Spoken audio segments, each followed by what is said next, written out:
Happy Mother's Day to all the moms out there, especially the single moms.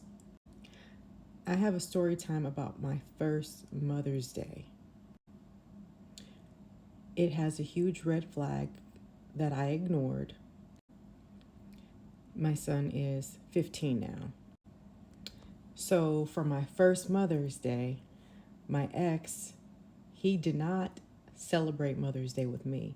He went out of the country to hang out with his friend who supposedly needed to spread his mother's ashes on the beach in Trinidad. He had completely forgotten that it was Mother's Day the weekend that he was going to be gone.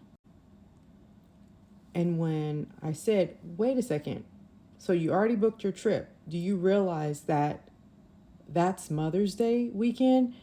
He's like, oh gosh, I had no idea.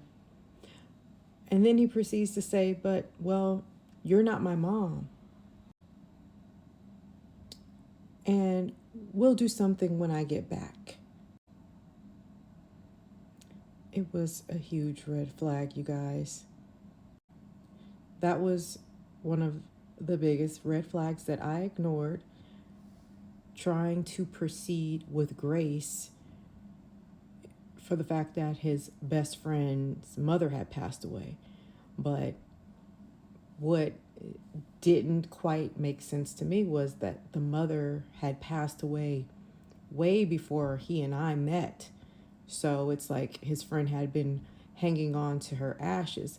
Now, who knows for sure if that's what they were really going out of town to do? I have no idea because I was not invited on that trip.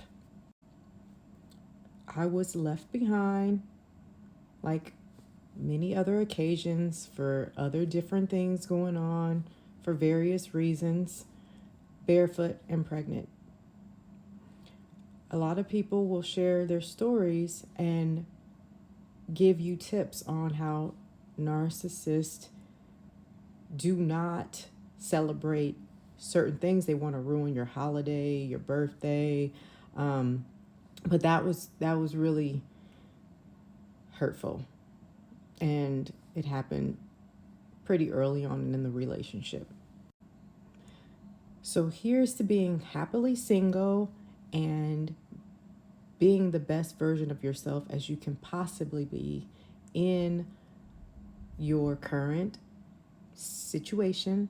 If you are a single mom and you are in therapy, doing everything that you can to be the best version of yourself, then stick with that. You don't need to celebrate Mother's Day with somebody that is cold, callous, abusive, who's going to forget a special day that was meant for us to be celebrated. We should be celebrated every day. We should be cherished for what we do. If you are a mother, as the moment you become a mom, you become a therapist, you become a psychiatrist, you become a counselor, you become a jack of all trades. Some even become fathers because you're standing in your masculine a hell of a lot more than you should be.